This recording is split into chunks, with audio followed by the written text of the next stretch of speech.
As dramáticas falécias e praias sem fim do Rio de Janeiro tornam a cidade que provavelmente vem à sua mente quando você pensa no Brasil.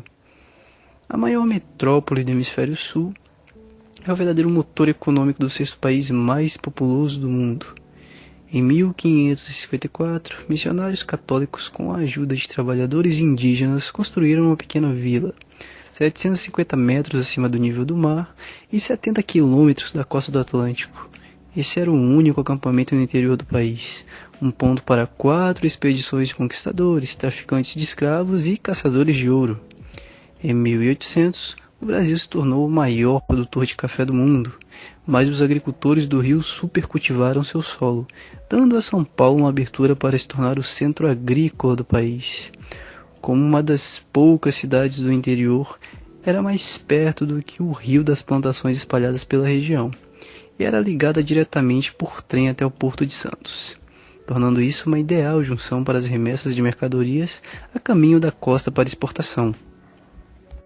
Em 1888, os negócios do Brasil se adaptaram a outra mudança significativa quando Dom Pedro II, considerado por muitos o maior brasileiro de todos os tempos, convenceu seu povo a abolir a escravidão. Com a força de trabalho cativa e repentinamente livre, fazendeiros e indústrias recorreram a imigrantes do exterior. Hoje, como resultado, São Paulo tem a maior população descendente de qualquer outra cidade do planeta, incluindo Roma, a maior comunidade japonesa fora do Japão e, claro, números significativos de portugueses e espanhóis. Muitos desses recém-chegados eram operários especializados, cujos conhecimentos ajudaram São Paulo a emergir como uma capital industrial durante a Revolução Industrial da Segunda Guerra Mundial. Durante um período de menos de 30 anos, a população da cidade explodiu de 250 para 1 milhão. O crescimento contínuo aumentou tanto que passou o Rio em 1960. Hoje a população é conhecida como Sampa, com mais de 20 milhões de habitantes. De muitas maneiras, é uma cidade global próspera e com a maior bolsa de valores da América Latina. Uma cultura vibrante, espaços dinâmicos de artes e ciências, além de belos parques. Como parte da mania do futebol, o Brasil orgulhosamente recebeu partidas durante a Copa do Mundo de 2014 e está fazendo investimentos significativos na próxima geração, com 850 mil alunos matriculados em cursos de ensino superior. No entanto, o rápido desenvolvimento de São Paulo também causou um forte impacto, com 4 problemas centrais se elevando acima dos demais. As únicas grandes massas de água da cidade são os rios Tietê e Pinheiros. À medida que a população cresceu, o governo sofreu com a insuficiência e corrupção, mas lutou para atender por infraestrutura básica. Sem a estação de tratamento de águas residuais suficiente, o esgoto de milhões de pessoas fluía diretamente para os rios. Resíduos tóxicos de instalações de indústrias foram despejados sem limites. Quando as estradas foram construídas, a cidade as colocou nos únicos trechos de terra que sobraram, às margens dos rios, e então escondeu os trechos deles atrás da parede. Mas, mesmo que você não possa ver os rios, o mau odor deles não desaparece. O Tietê é uma zona biologicamente morta, tão longe quanto Barra Bonita, 250 km rio abaixo. Não foi sempre assim. Os rios costumavam ser pontos de encontro para a recreação, e memórias distantes que estão motivando os esforços de reabilitação, que incluem projetos para tratar 100% da água residual antes que ela chegue ao Tietê, pondo fim ao despejo ilegal e ensinar as pessoas a cuidar de seus rios e córregos.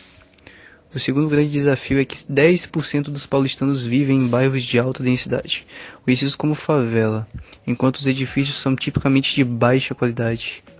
A maioria das favelas são vibrantes comunidades de classe trabalhadora. Alguns assentamentos, no entanto, são pouco mais do que cabanas sem acesso a esgoto tratado e água. Para dar a essas pessoas um lugar melhor para viver, enquanto melhora a qualidade geral da moradia em toda a cidade de São Paulo, a cidade gastou milhões de dólares em vários programas. Um experimento permite que moradores de baixa renda adquiram novos apartamentos, construídos pelo governo com pagamentos mensais acessíveis de menos de R$400. É um ganha-ganha. A prioridade é ajudar as pessoas a tornarem-se financeiramente mais estáveis, incendiando-as a manter esses espaços. As desvantagens é que o governo tem construído muitos desses espaços longe do centro da cidade, e as pessoas precisam fazer uma viagem de 2 horas para o trabalho, e não há parques locais para o seu filho brincar com segurança com os amigos. Falta de acesso aos serviços flagela toda a cidade de São Paulo por causa de como ela se desenvolveu. Os melhores empregos são o de rede de transporte. Está concentrada no centro da cidade e como esse lugar é mais caro para viver, as pessoas de renda mais baixa são empurradas para mais e mais longe e têm que se gastar mais dinheiro, energia e tempo para se deslocar. O governo municipal entende que deve melhorar essa situação e revelou um novo ambicioso plano diretor para integrar melhor as áreas de baixa renda, parques, centros de transporte e empregos. Como parte do mundo, o Brasil tem uma lacuna crescente entre seus cidadãos mais ricos e todos os outros. Os primeiros 1% dos moradores de São Paulo possuem 45% da propriedade. O plano diretor trata desta exigindo que os proprietários de propriedade privada subutilizem o valioso espaço da cidade, além de precisarem cumprir os programas para usar melhor esse espaço, ou pagar o IPTU progressivamente mais caro.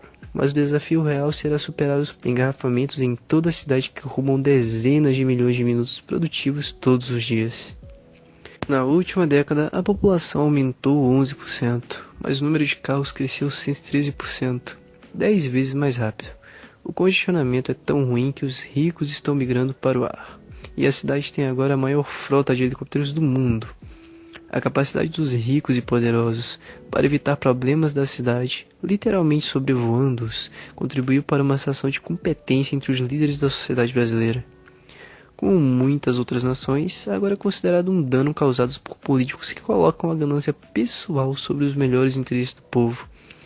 Um exemplo disso é a nova linha ferroviária de alta velocidade, conectando o Rio a São Paulo, que o governo prometeu construir para a Copa do Mundo de 2014 e as Olimpíadas do Rio de 2016. Mas 4 anos após a chama ter saído do Rio, o projeto ferroviário nem sequer abriu caminho para o chão. Os paulistanos estão cansados. Centenas de milhares protestam para exigir soluções para a crise de mobilidade, forçando as autoridades locais a ouvir as pessoas e integrar suas melhores ideias ao plano diretor. Como melhor forma de expandir o número de estradas e linhas de metrô, aumentar as rotas de ônibus expressos, construir redes de ciclovias dedicadas e concentrar a habitação de perto de centros de transporte públicos para maximizar as oportunidades de emprego. O desafio mais angustiante de São Paulo chegou a um ponto crítico, há 4 anos atrás, quando a região sofreu a pior seca em sua história registrada. Apenas metade da chuva caiu em relação ao ano anterior mais seco. Sem água para lavar louças, restaurantes luxuosos serviam aos clientes em pratos de plástico, e os cafés não serviam café. Enquanto o pânico começava, os combates começaram nos bairros, e caminhões de abastecimento foram roubados. Como o reservatório da cidade caiu abaixo de 5%, menos de 3 semanas de fornecimento, os militares temiam que o centro de controle de água pudesse ser ultrapassado por uma multidão enfurecida, mas no final uma tempestade chegou para evitar uma catástrofe. Desde então, outras fontes em toda a região foram aproveitadas para dar a São Paulo mais oferta quando a próxima seca apocalíptica chegar. Mas alguns especialistas estão alertando que os períodos de seca ainda mais extremos surgem no horizonte.